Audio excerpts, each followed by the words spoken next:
Peristiwa yang saya bahas bulan lalu yang berkaitan dengan Hatib bin Abi Balta'ah adalah peristiwa menjelang Fathu Mekah. Oleh sebab itu saya lanjutkan lagi karena Fathu Mekahnya belum selesai. Nah, Fathu Mekah bagian berikutnya ini berkenaan dengan masuk Islamnya Abu Sufyan bin Harb yang waktu itu masih musyrik. Keterangan-keterangan yang menjadi pelengkap kisah Fathu Mekah ini adalah Rasulullah SAW kharaja li'ashra madaina min Ramadan. Berangkat itu tanggal 10 kurang lebih Ramadan. Fasama Rasulullah SAW wa samman nasu ma'ahu. Rasulullah berpuasa, maka orang-orang lain mengikuti Rasulullah berpuasa. Tidak ada yang bertanya, tidak ada yang mendebat. Kan ini perjalanan mau perang, Fathu Mekah. Kalau kita puasa apa enggak jadi lemah nih? Tidak ada yang nanya begitu. Kemudian Rasulullah pun tahu, idza kana bil Kudaid baina Usfan wa Amjin, sampai ke satu tempat namanya Kudaid antara Usfan dengan Amjin, itu kira-kira sudah melewati setengah perjalanan antara Mekah Madinah, mungkin di dekat Rabigh gitu ya, daerah kotanya itu. Aftara, Rasulullah kemudian iftar, buka puasa ya.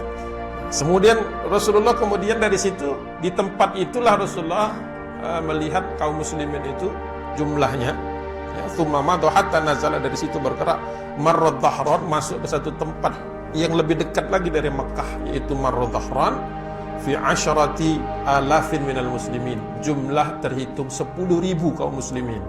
10.000 kaum muslimin itu sudah mendekati Mekah. Jadi berangkatnya dari Madinah tidak 10.000. Di berangkat itu diperkirakan oleh para sejarawan sekitar 6.000 sampai 7.000. Di tengah jalan rombongan-rombongan yang lain sudah disiagakan oleh Nabi SAW, jumlahnya total jadi 10.000. Jadi kira-kira 3.000 pertambahan jumlahnya di tengah jalan.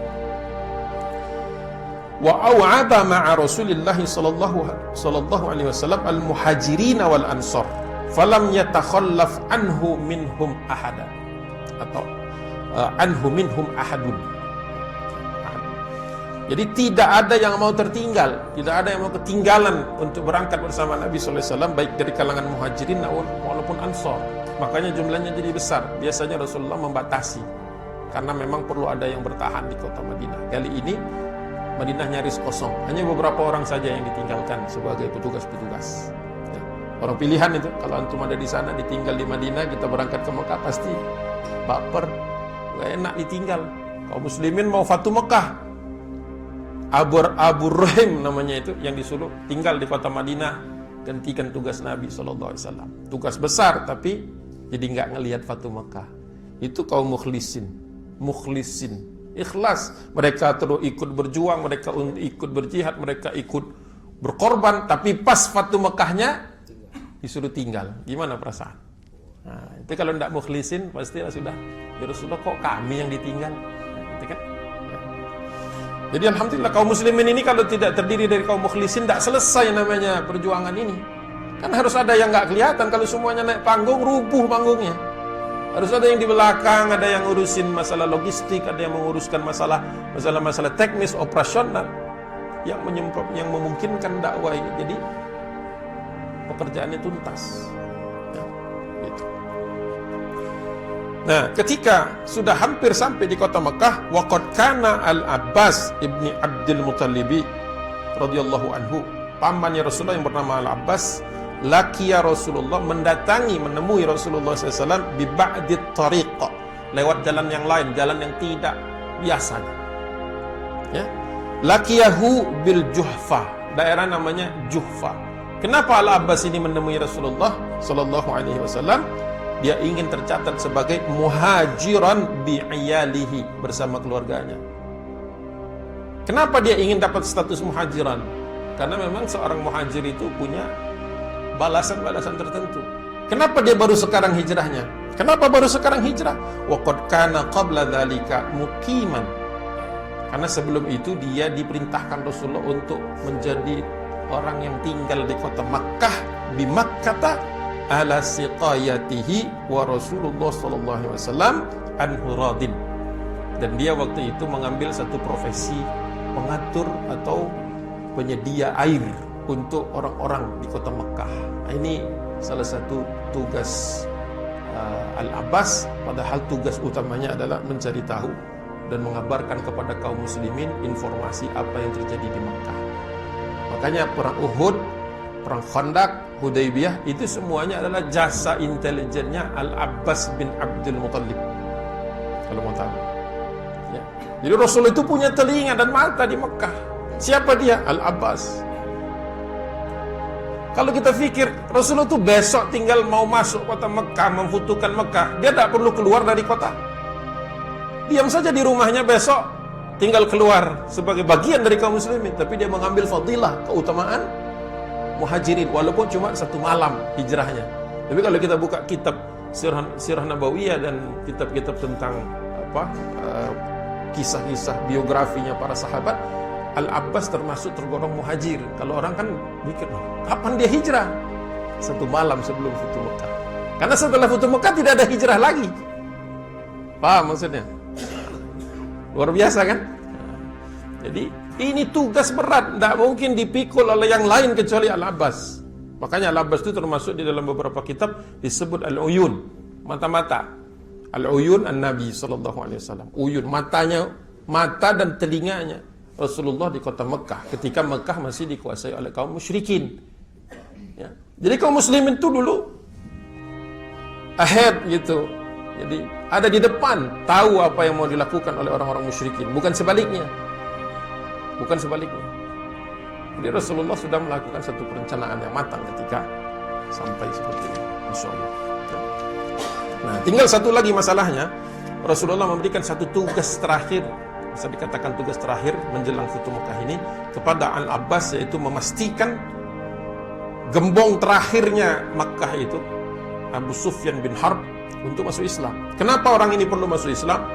Karena kalau dia masuk Islam, maka rencana Nabi ini akan lebih lancar, yaitu memfutuhkan Makkah tanpa adanya perlawanan, tanpa adanya pertumpahan darah, semulus mungkin, sebagus mungkin, dan memfasilitasi supaya orang masuk Islam itu dengan tenang, tanpa ada paksaan.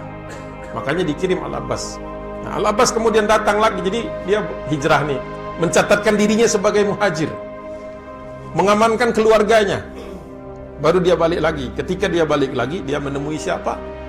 Jadi kembali lagi ke Mekah. Kembali lagi ke Mekah, mencari Abu Sufyan dan mengatakan kepada Abu Sufyan sebagai berikut. Waihaka ya Abu Sufyan, celaka engkau wahai Abu Sufyan, hada Rasulullah finnas. Kau tahu bahwa Rasulullah itu bersama kaum muslimin, manusia seluruhnya. Karena kota Mekah itu sudah dikelilingi oleh kaum muslimin, dan malam itu Rasulullah memerintahkan wa auqadu linirani fa auqadat 10,000 narun.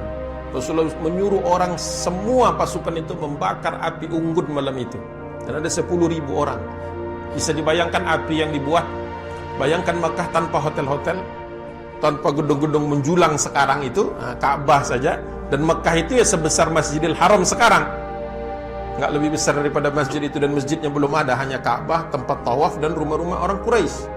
Nah, kemudian dikelilinginya itu adalah bukit-bukit dan gunung-gunung. Seluruhnya 10.000 kaum muslimin itu ada di atas. Sebagaimana doa Nabi SAW sebelum berangkat, Allahumma khudh al-uyun wal akhbar an Quraisyin hatta nabghataha fi biladiha. Ya Allah, ambillah penglihatan, halangilah pendengaran, sumber kabar bagi kaum Quraisy sampai kami berada di atas negeri mereka, kampung mereka. Terwujud doa Nabi SAW. Ketika itulah Abbas masuk, itu ibaratnya itu orang di dalam di kota Mekah itu, kemana dia melihat? Api unggun. Sudah jatuh mental mereka, sudah jatuh keinginan mereka untuk melawan. Ya, the will to resist kalau bahasa di Rahiqul Makhtum itu. Keinginan untuk melawannya dipadamkan sama Rasulullah dengan izin Allah Subhanahu wa taala. Jadi Al-Abbas ini masuk lagi ke dalam kota Mekah hanya ingin menyelamatkan satu, Abu Sufyan, supaya final. Tidak ada perlawanan sama sekali. Jadi dia katakan, waihaka ya Abu Sufyan, hada Rasulullah finnas wa sabaha Quraisyin, wallah, akan habis lu umat Quraisy ini kalau kau tidak segera mengambil tindakan. Jawab Abu Sufyan, famal hilyatu, bagaimana caranya? Maka diajaklah dia ikut aku, kita temu Rasulullah malam ini juga, jangan nunggu besok pagi. Ikut aku sekarang, naiklah di atas baglah, di atas bigalnya Nabi, naik ke atas, di atas keledai. Bigal itu di atas keledai, di bawah kuda. Ya, keterangannya ada di sini. Naiklah dia ke atas keledai tersebut, dibawa oleh Abu Sufyan mendatangi Nabi SAW. Rasulullah waktu perang atau menjelang Fathu Mekah ini, wa ja'ala Rasulullah SAW alal hirsihi Umar bin Al-Khattab, membawa atau menugaskan Umar sebagai panglima pengamanan, pamsul, ya, pasukan pengawal Rasul. Itu Umar bin Al-Khattab tugasnya, komandannya.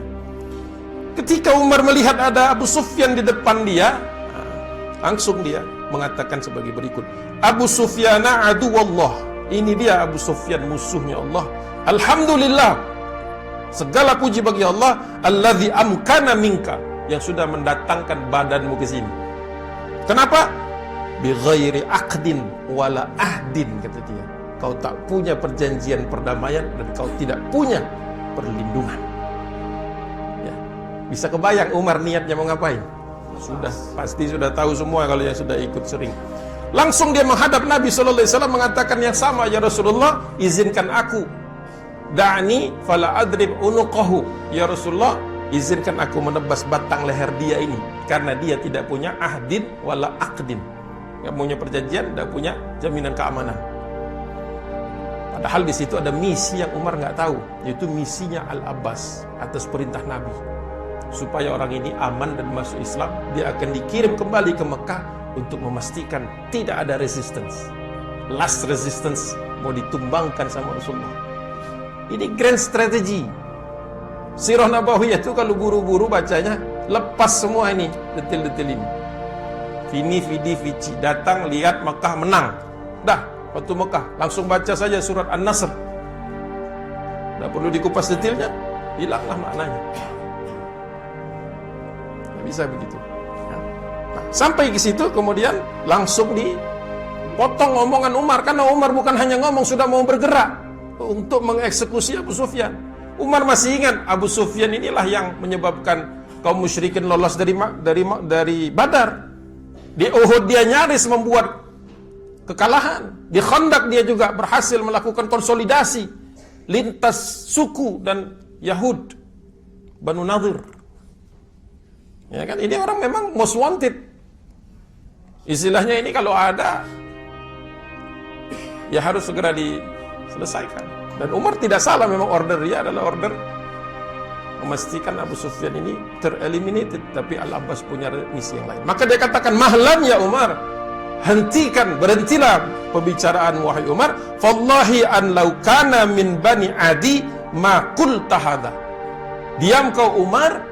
Sekali-kalinya ada orang menyuruh diam Umar. Al-Abbas, kalau ada kuis gitu, siapa yang pernah menghentak Umar? Al-Abbas bin Abdul Muthalib. Berhentilah kau berbicara seperti itu wahai Umar, karena seandainya Abu Sufyan itu dari Bani Adi, dari sukumu, pasti kau qulta hada, kau pasti tidak ngomong begitu. Walakinnaka qad arafta annahu min rijali Bani Abdi Manaf. Ini kan kau ngomong kencang banget karena kau tahu dia itu dari Bani Abdi Manaf, lawan Banu Adi di zaman jahiliyah. Sekak sama Al-Abbas. Faqala, akhirnya Umar melunak. Mahlan ya Abbas, kau juga jangan banyak ngomong Al-Abbas. Apa dia mau berantem? Enggak, ini sahabat. Tapi memang dua sahabat yang kebetulan kalau berbicara tegas bukan kasar. Wallahi la islamuka yauma aslamta kana ahabbu ilayya min islamil Khattabi. Sungguh aku lebih cinta kepada engkau ketika kau masuk Islam daripada ketika masuk Islamnya Al-Khattab, kalau dia masuk Islam. Bapaknya dia sendiri, bapaknya Umar bin Khattab, lau aslama, kalau dia masuk Islam. Akhirnya dua orang ini peluk-pelukan. Ya. Jadi tidak selalu ketegangan dibalas ketegangan, akhirnya dicekcok. Tergantung kualitas iman. Umar itu keras dan tegas, tapi imannya lembut, tinggi dan lembut perasaannya. Al-Abbas pun tahu memang cara yang bisa dipahami Umar, cara begini, bukan cari masalah. Oleh sebab itu kemudian setelah itu dipisah sama Nabi supaya tidak teringat lagi sallallahu alaihi wasallam. Kata Rasulullah, bawalah ya Abbas, fadhhab bihi ya Abbas ila rahlika fa idza asbahta fa'ti bihi. Kata Rasulullah, pinggirkan dia, carikan dia tenda, nanti pagi bawa ke saya. Tapi malam itu juga sudah gelisah Abu Sufyan mendatangi Nabi. Kata Rasulullah, wallahi laqad 'allamta an law kana waihaka ya Abu Sufyan alam ya'ni laka an ta'lama annahu la ilaha illallah. Wahai Abu Sufyan, apa ndak kurang lagi keterangan yang sampai kepadamu, kenyataan yang sampai kepadamu untuk engkau mengatakan la ilaha illallah. Akhirnya dia fasyahida syahadatal haq fa aslama, masuk Islam malam itu juga. Tadinya rencananya pagi, masuk Islam juga malam itu juga, ya, langsung dengan keislaman dan syahadah yang benar. Tapi orang mungkin bisa berspekulasi, bisa jadi dia sudah kepepet, bisa jadi dan lain sebagainya. Tapi apakah betul dia masuk Islam itu dengan sepenuh hati atau cuma strategi? Kita lihatnya nanti setelah zuhur saja. Insyaallah. Pas di sini berhenti. Saya tidak rencana tadi berhenti di sini. Dan Allah punya syarat, berhentilah di sini. Nanti mudah-mudahan kita lanjutkan, kita tuntaskan Fatu Mekah mudah-mudahan, dan kita bisa belajar bagaimana para sahabat dinamika dengan Rasulullah SAW. Billahi taufiq wal hidayah. Assalamualaikum warahmatullahi wabarakatuh. Bismillahirrahmanirrahim. Mari kita buka kembali pengajian ini dengan sama-sama membacakan basmalah. Alhamdulillah, wassalatu wassalamu ala Rasulillah wa ala alihi wa ashabihi wa wala. Asyhadu an la ilaha illallah wahdahu la syarikalah wa asyhadu anna Muhammadan abduhu wa rasuluh la nabiyya ba'da. Allahumma shalli ala sayyidina Muhammad wa ala alihi wa sahbihi wasallam. Alhamdulillah, kita masih punya waktu sekitar 20 menit, 20 atau 25 menit. Mudah-mudahan nanti bisa kita selesaikan kajian ini, dan kalau misalnya ada tanya jawab nanti setelah waktu itu. Tadi kita sudah tinggalkan ketika Abu Sufyan sudah masuk Islam, sudah bersyahadah. Namun tentu saja dalam posisi ini bisa jadi ada orang yang akan menduga kalau Islamnya ini Islam ya karena tidak ada pilihan lain, terpaksa mungkin gitu. Tapi tentu saja kita tidak suudzon, karena Ibnu Ishaq menulisnya fasyahida syahadatal haq. Jadi syahadahnya itu benar. Nah, kita mau melihat apa kejadian setelah itu yang memperkuat pendapat ini. Ya, itu saja. Setelah dia bersyahadah, tugas tinggal kembali. Kan tadi ada dua bagian dari tugas Al-Abbas ini. Membawa Abu Sufyan, berhasil dia membawa Abu Sufyan. Tentu saja dengan rasa takut pastinya kan. Apalagi ketemu Umar. Yang waktu itu benar perkataan Umar, tidak salah. Tapi Al-Abbas punya misi yang lain, yang mungkin hanya Rasulullah dan Abbas yang tahu waktu itu. Nah, ketika dia sudah masuk Islam, separuh tugas itu sudah selesai. Tinggal bagaimana mengembalikannya ke Mekah dan mempengaruhi orang Mekah agar tidak ada perlawanan. Begitu. Jadi kan satu pekerjaan yang juga tidak ringan. Oleh sebab itu Al-Abbas menambahkan, memberikan usulan kepada baginda Rasulullah SAW. Qala Al-Abbas, ya Rasulullah, inna Abu Sufyan rajulun yuhibbu hadal fakhra faj'al lahu syai'an. Ya Rasulullah, Abu Sufyan ini adalah seorang laki-laki yang senang diberikan satu keutamaan, satu tanggung jawab yang membuat dia statusnya itu naik. Nah, kira-kira begitu jawabannya. Berilah dia sesuatu yang bisa jadi pegangan dia mumpung dia baru masuk Islam.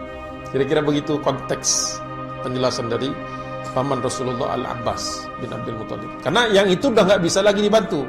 Membawa dia keluar, meyakinkan dia untuk masuk Islam bisa, tapi bagaimana nanti dia berkomunikasi dengan orang-orang musyrikin Quraisy sudah di luar kemampuan Al-Abbas, pamannya Rasulullah SAW.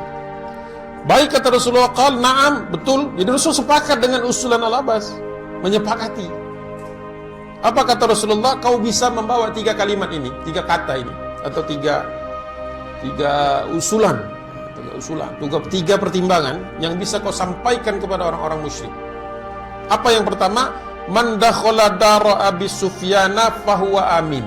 Barang siapa yang mau masuk ke rumah Abu Sufyan, maka dia akan diberikan keselamatan.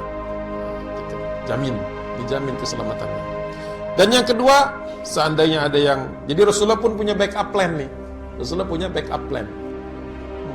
Kita kadang-kadang kalau bikin rencana terlalu yakin dengan satu rencana, padahal rencana itu bisa meleset kan, perlu ada rencana cadangan. Bahkan Rasulullah memberikan rencana cadangannya sampai 2. Dahsyat Nabi kita Muhammad sallallahu alaihi wasallam.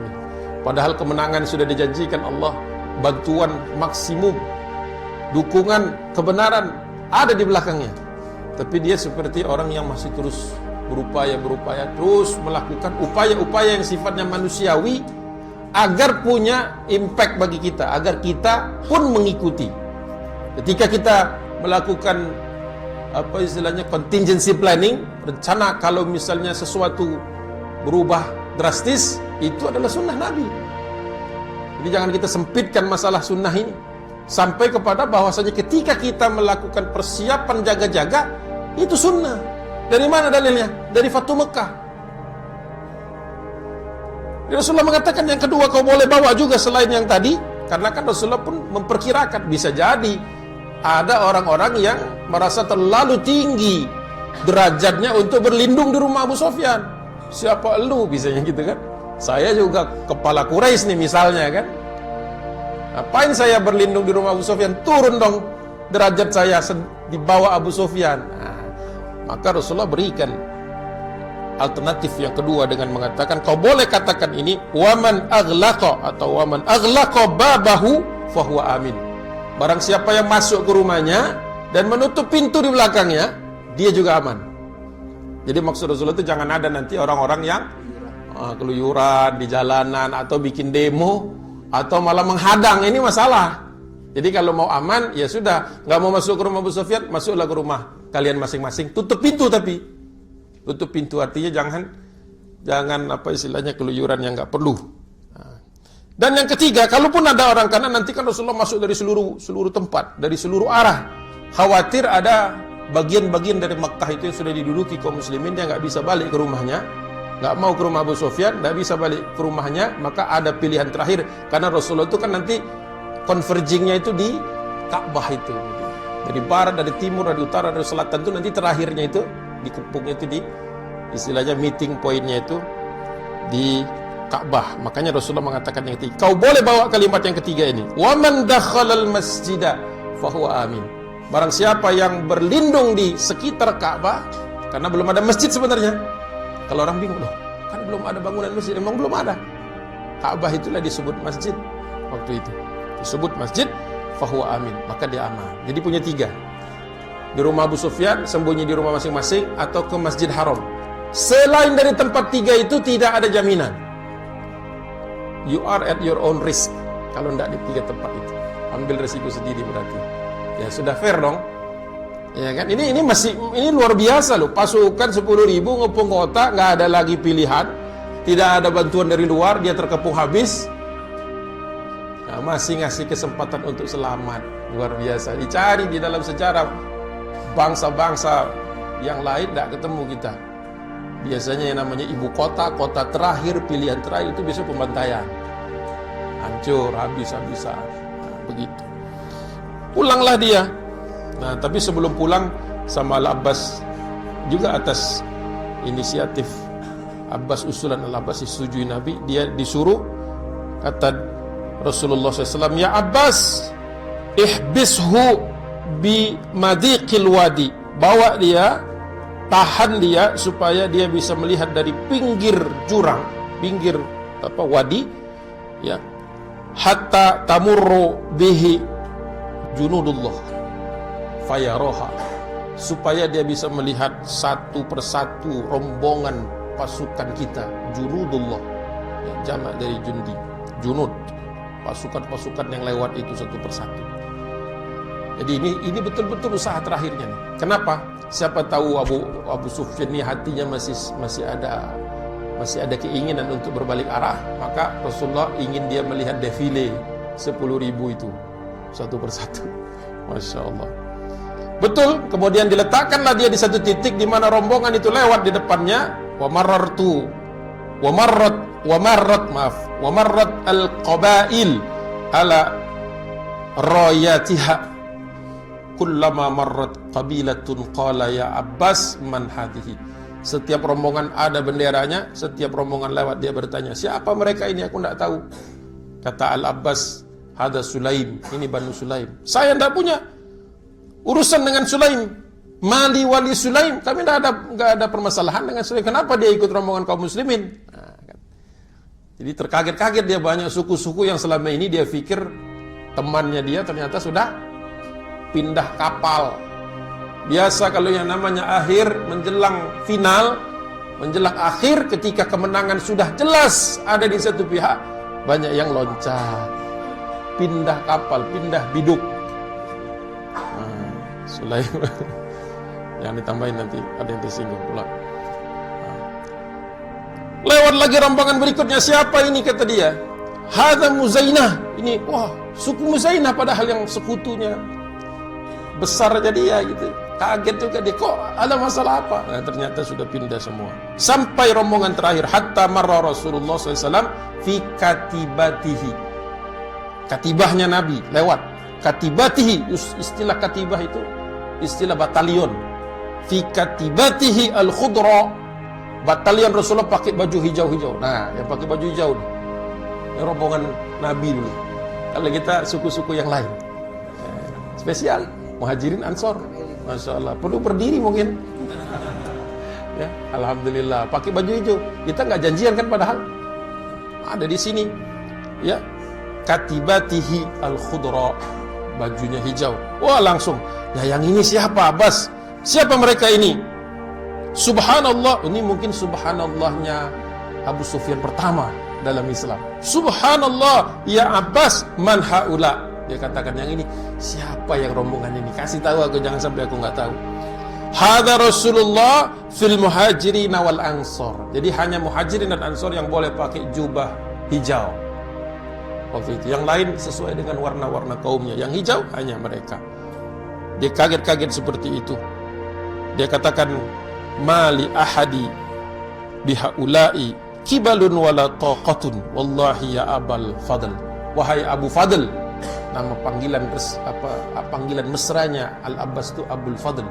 Ya Abul Fadl, nggak ada orang yang bisa mencegat dan menghalangi rombongan yang seperti yang pakai baju hijau ini, kata Abu Sufyan. Karena kelihatan lebih berwibawa, veteran, sudah pernah menyaksikan Badar, sudah tahu bagaimana pedihnya Uhud, sudah tahu bagaimana mencekamnya Khandaq, tahu bagaimana beratnya menerima kenyataan Hudaybiyah. Ini orang-orang yang sudah terseleksi, bukan yang baru jump ship kemarin, bukan yang baru pindah, yang baru lolos kemarin, bukan yang baru gabung kemarin. Ini yang sudah veteran, ikut Rasulullah dari awal, yang sudah berada di sisi Nabi, istilahnya dalam kondisi susah maupun kondisi yang sekarang ini menjelang kebahagiaan ternyata. Katanya begitu. Terus dia katakan, laqad asbaha mulku ibni akhika al-ghadata aziman. Sungguh, kata dia, besok pagi atau pagi ini kekuasaan anak saudaramu itu Muhammad sallallahu alaihi wasallam akan naik tinggi sekali, akan jadi besar, kata dia. Tidak mungkin lagi bisa dihalangi kemenangan ini. Apa jawaban Al-Abbas? Kalau orang yang tidak beri makan, cihuy, asik gitu. Enggak, jawabannya sederhana sekali. Ya Abu Sufyan, innahan nubuwah.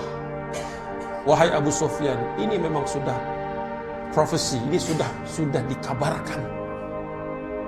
Nah, itulah kenikmatan bersama kaum muslimin itu. Kita tahu sesulit-sulitnya perjalanan, seberat-beratnya lawan, sejelek-jeleknya kemungkinan, ujungnya itu menang.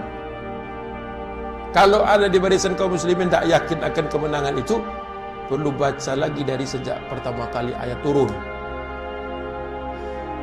Urusannya itu sudah pasti. Makanya dijawabnya, ya Abu Sufyan, innahan nubuwah. Kalau kau boleh terpana-pana, kau boleh terkagum-kagum, kalau kami dari awal sudah tahu kemenangan ini, tinggal masalahnya kami pantas enggak ketika saatnya datang. Nah, itulah bedanya orang yang sudah lama berjuang dengan yang baru pindah kapal kemarin. Abu Sufyan ini kan terakhir. Coba kalau tidak dikasih kesempatan oleh Nabi sallallahu alaihi wasallam, tidak dilobi oleh Al-Abbas, mungkin dia ada di dalam kota Mekah ketika kaum muslimin itu turun. Jadi jawabannya, ya inilah kerja keras kami. Enggak. Ya inilah sesuatu yang membanggakan. Enggak. Jawabannya ini adalah nubuwah. Ini itu sudah diprediksi, sudah dipastikan oleh Allah Subhanahu wa taala. Tinggal masalahnya kaum muslimin pantas dapat itu atau tidak. Jadi di detik-detik terakhir itu tetap ada nilai-nilai dakwah masuk ke dalam relung hatinya Abu Sufyan. Jadi dia memahami, oh ternyata kaum muslimin itu sudah siap dengan yang seperti ini, bukan baru kemarin. Masya Allah. Akhirnya dia pulang, turun dia ke kota Mekah, melewati rombongan yang banyak tadi. Hatta idza ja'ahum, sampai ke dengan masuk ke kota Mekah, mendatangi kaumnya. Sarokha bi'a'la sautihi, teriak sekencang-kencang dia mampu teriak, di atas kemampuan dia biasanya. Dia mengatakan, ya ma'syara Quraisy, wahai kaum Quraisy, hadza Muhammadun qad ja'akum fima la qibala lakum bih. Datang di belakang saya ini, dia ngebut duluan masuk ke Mekah. Kan pasukan yang 10.000 itu dari Mahruz Zahran itu kan pecah lagi. Ya, ada yang ke selatan lewat Taif, ada yang masuk lewat arah dari Jeddah dari barat, ada yang agak sedikit ke arah timur kemudian masuk. Jadi dikepung, dari makanya Abu Sufyan bisa duluan. Dia menceritakan kepada kaumnya, wahai kaum, Muhammad datang bersama seluruh manusia. Tak mungkin kalian menghadapinya secara frontal, dan tidak mungkin kalian melawannya. Maka dia katakan, dia keluarkan jurus pertamanya dia. Faman dakhala dari, barang siapa yang mau masuk ke rumahku, fahuwa amin, dia bilang. Ini kan kata Al-Abbas, dia senang kalau dia punya bargaining power. Maka kasihlah ya Rasulullah, kasih 3 sama Nabi. Minta 1 kasih 3, itu Nabi. Kalau orang minta 3 kasih 1. Ya. Setelah dia katakan begitu, orang-orang berkata, wah, ribut orang-orang. Tapi yang berdiri faqamat, berdiri seorang perempuan. Berdiri seorang perempuan, faqamat ilaihi Hindun binti Utbah. Hindun binti Utbah berdiri. Fa'akhadat bisyaribihi, sambil megang kumisnya Abu Sufyan. Siapa perempuan berani berdiri di depan Abu Sufyan terus megang kumisnya? Sebelum ngomong, istrinya sendiri, Hindun binti Utbah. Hindun itu adalah perempuan yang dendam kesumat kepada Hamzah dan menyiagakan pasukan membayar Wahsy, penombak orang Habasyah, penombak paling hebat, untuk menombak Hamzah di perang Uhud, dan dia yang bertanggung jawab terhadap mutilasi pertama di dalam sejarah kaum muslimin. Dia yang memotong-motong dan seterusnya. Tidak perlu saya ceritakan panjang lebar. Ini Hindun yang sama. Berdiri dia sambil dia pegang kumis suaminya. Dia berkata, "Uqtulu, kenapa kau enggak pimpin Quraisy ini untuk berperang menghadapi kaum muslimin? Kan masih ada waktu." Wah, ini die hard. Apa istilahnya, yang tak mau menyerah sampai titik darah penghabisan kalau perlu berperang. Makanya dia katakan pegang kumisnya, "Kenapa kau enggak pimpin kita perang?" Perempuan ngomong begitu. Dia katakan, "Uqtulu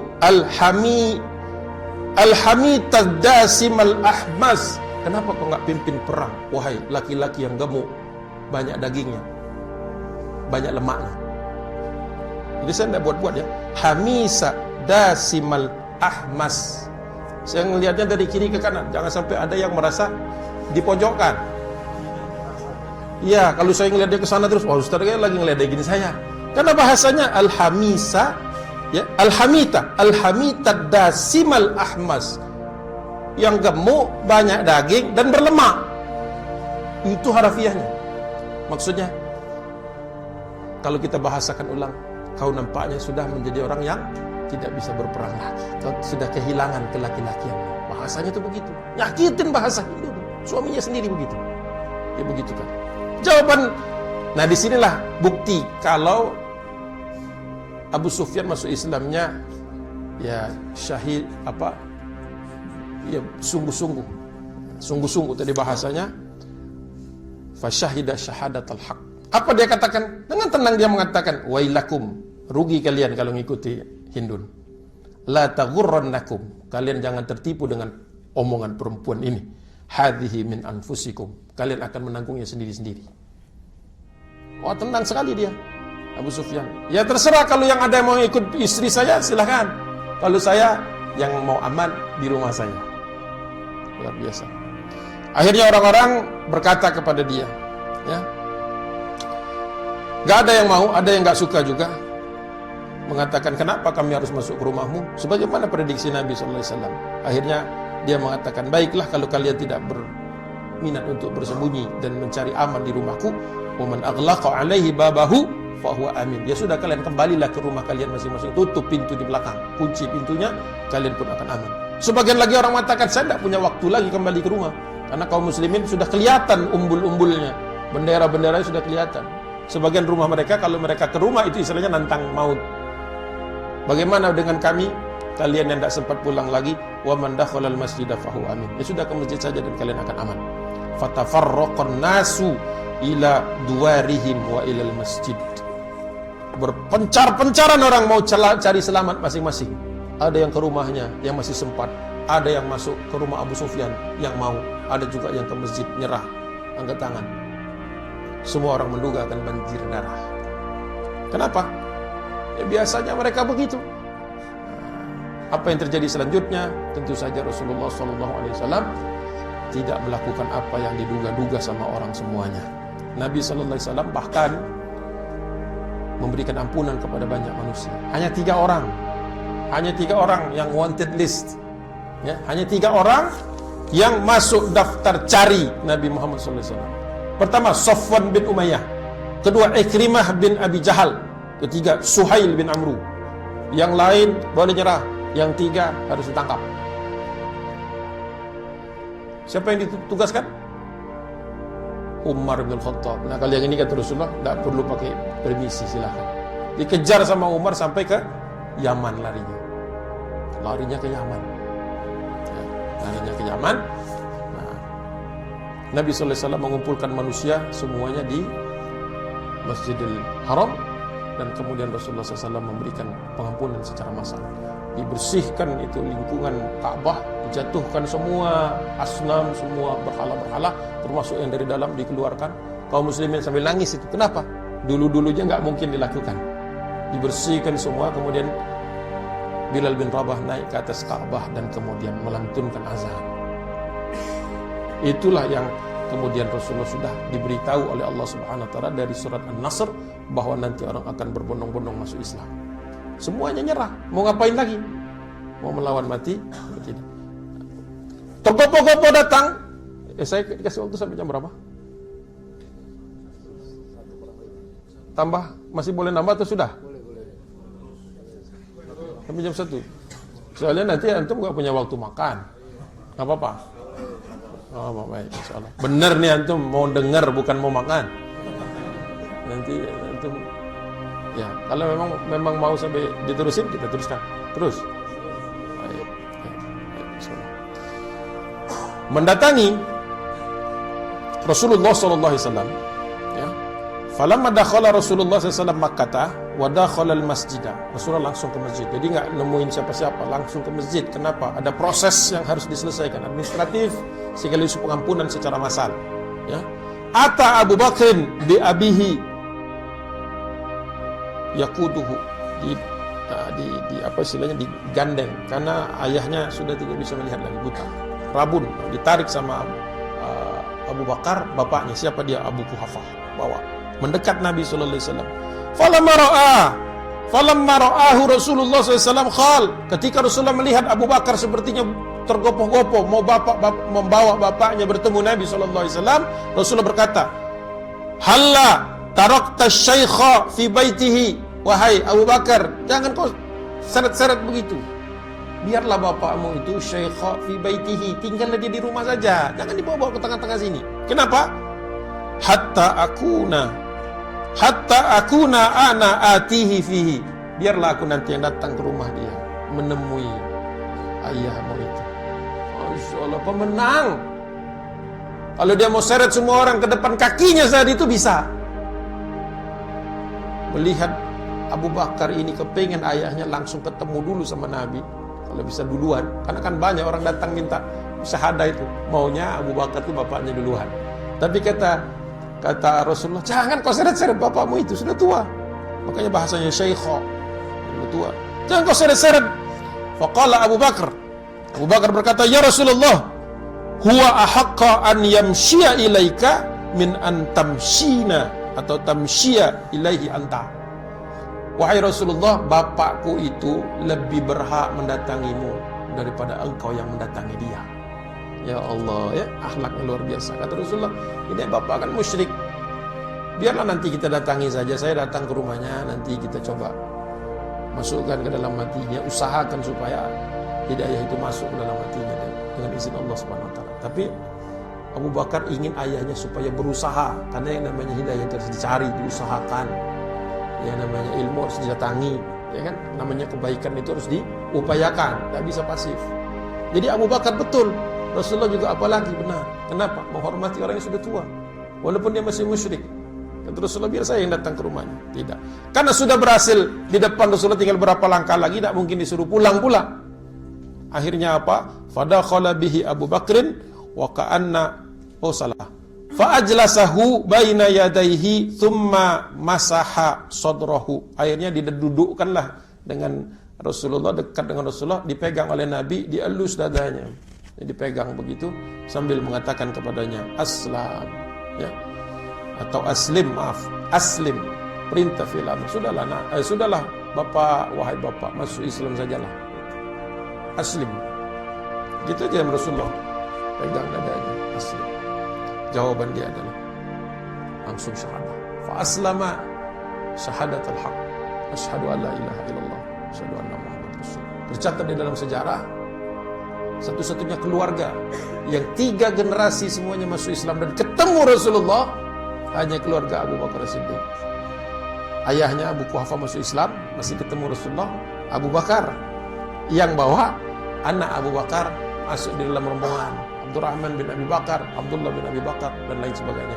Jadi ada anak-anak Nabi sallallahu alaihi wasallam, anak-anaknya Abu Bakar sudah masuk Islam, ayahnya masuk Islam, kakeknya sekarang masuk Islam. Keluarga besar. Makanya orang-orang pun tahu betapa spesialnya Abu Bakar di depan Nabi Muhammad sallallahu alaihi wasallam. Masya Allah, coba kita perhatikan, kalau satu kali kemenangan, kita memiliki kemenangan pun kita harus bisa memaafkan. Ternyata di dalam Islam itu, pemenang itu bukan yang paling bengis, pemenang itu bukanlah yang paling keras, dan bukan orang yang mau membalas dendam. Tetapi yang namanya orang pemenang dalam Islam itu orang yang bisa memaafkan setelah musuh-musuhnya takluk, bukan sebelum itu. Kalau sebelum takluk itu berarti kita lemah. Tapi kalau orang-orang lain sudah tidak punya pilihan kecuali masuk Islam, kecuali kemudian berdamai kepada kaum muslimin, bahkan bergabung dengan kaum muslimin, nah disitulah kemenangan. Dan kita bisa menerima dan merangkul kembali. Padahal kemarin masih musuh bebuyutan. Padahal sebelumnya masih lawan yang begitu keras. Makanya kaum muslimin itu dalam perjuangannya berat. Kenapa? Bagaimana orang ketika dianiaya dia bisa bertahan, ketika dia bisa membalas dia menahan diri. Itu kemenangan. Makanya Rasulullah menghimpun 10.000 itu show of force yang efektif, bukan untuk membantai manusia, tapi untuk memastikan kepada mereka yang lemah hatinya bahwa inilah pilihan yang benar. Ya. Sekali waktu di dalam perjalanan ini kayak semacam flashback ke belakang. Anna Sa'ad bin Ubadah, salah seorang pemimpin Ansor.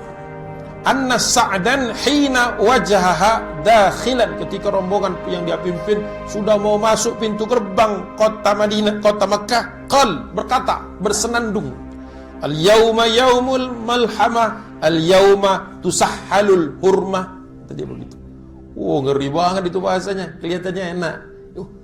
Apa kayak nasyid. Kalau kita breakdown perkataan al-yaumu, hari ini, yaumul malhamah, hari pembalasan. Kata dia, al-yaumu, satu hari, tusahhalul hurmah, yang haram dihalalkan. Maksudnya apa? Dia dan pedangnya ada di hari ini ya bakal dihabisi semua. Terdengar oleh Umar bin Khattab. Umar bukan pemimpin. Yang waktu itu disuruh memimpin Sa'ad bin Ubadah, rombongan orang Ansor. Terdengar oleh fasami'aha rajulun minal muhajirin wa huwa Umar bin Khattab. Padahal kalau kita pikir Umar itu memang orang yang begitu juga kan, yang tegas-tegas begitu. Tapi kali ini Umar bin Khattab berkata, langsung lapor kepada Nabi sallallahu alaihi wasallam, faqala ya Rasulullah isma' ma qala Sa'ad ibn Ubadah.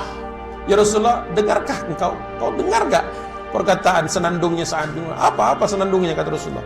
Sebutkan lagi, al-yaumu yaumul malhamah. Hari malhamah itu ada 5 artinya.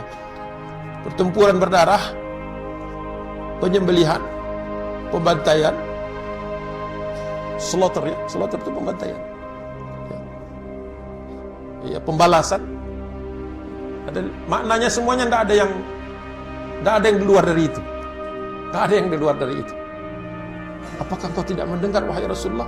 Dia mengatakan al-yaumu tustahallal hurma. Hari di mana yang haram akan dihalalkan. Benar enggak? Tanya begitu sama Nabi. Ya Rasulullah, gimana menurutmu? Kok ada sahabat kita Sa'ad bin Ubadah yang tidak diragukan keimanannya? Kok bisanya dia bersenandung seperti itu? Apakah dia ada perintah khusus kepada dia untuk membunuh orang di hari Fatu Mekah ini? Apa jawab Nabi SAW? Kata Rasulullah SAW, li Ali bin Abi Thalib. Jadi Rasulullah ngomongnya kepada Ali. Yang lapor Umar, tapi yang disuruh membereskan masalah bukan Umar. Rasul itu tahu kalau Umar yang beresin ini bisa lama nanti urusannya. Atau Umar juga alhamdulillah cukup tawadu untuk tidak langsung mengoreksinya saat itu juga, lapor kepada Rasul. Rasulullah tahu, ini jangan Umar lagi yang dikirim. Panggil Ali bin Abi Thalib. Wahai Ali, adrikhu, susul Sa'ad bin Ubadah. Fakhudhar rayata, ambil benderanya. Kan Rasulullah ngasih bendera kan kepada 4 panglima. Bendera ini bendera komando. Kata Rasulullah, Ali susul Sa'ad bin Ubadah, ambil benderanya, minhu fakun, untuk kau bawa, fakun anta, kau pegang, jadikan benderamu. Maksudnya apa? Perpindahan sertijab cepat padahal itu sudah hampir masuk Mekah. Rasulullah tidak mau terjadi ekses, tidak mau ada orang dari barisan kaum muslimin, hatta sahabat Nabi yang nantinya melakukan hal-hal yang di luar aturan, ya, mau-maunya dia. Sa'ad bin Ubadah, Ahlul Badar, ambil benderanya, ambil untukmu, alladzi tadkhulu biha, kau ambil rombongan itu masuk ke dalam kota Mekah tanpa menjadikan Sa'ad bin Ubadah sebagai pemimpin. Alhamdulillah sampai di sana Sa'ad bin Ubadah tidak melawan. Sa'ad bin Ubadah tahu kalau dia sudah melakukan kesalahan, dia serahkan benderanya kepada Ali bin Abi Thalib. Ansor taat kepada Ali bin Abi Thalib. Loh, kok yang ngambil muhajirin? Nggak ada masalah seperti itu. Berarti itu hanyalah satu kekhilafan saja. Selesai kisahnya. Yang lain terlalu panjang kalau mau dibungkus hari ini juga. Tapi yang jelas ingin saya sampaikan, simpulkan lagi bahwa ketika kaum muslimin, satu, urusan kaum muslimin itu pasti menang. Nggak ada ceritanya kalah. Lebih bagus, lebih difahami oleh lawan-lawan kaum muslimin, tidak ada ceritanya kalah. Tertunda saja iya, tapi selalu memberikan kemenangan akhirnya. Oleh sebab itu kaum muslimin itu haruslah terdiri dari orang-orang yang sabar, orang-orang yang tahan dengan ujian dan cobaan, bukan rombongan orang-orang yang ingin segera menang saat ini juga, tapi orang-orang yang tahan banting, tahan lama. Itu kenapa ihdal husnayain, imma zuhurun wa imma syahadatun. Dikasih kemenangan sama Allah, tawadu, dikasih syahid, yaitulah lebih baik dalam kehidupan kaum muslimin. Itu yang kedua. Yang ketiga, perlu adanya salamatus sadr, hati yang lapang. Karena kita itu bukan sekedar nanti memaafkan teman, tapi harus memaafkan lawan. Itu dia kuncinya kemenangan dari Allah Subhanahu wa taala. Wallahu a'lam bishawab. Al-haqqu min rabbik fala takunanna minal mumtarin. Billahi taufiq wal hidayah. Assalamualaikum warahmatullahi wabarakatuh.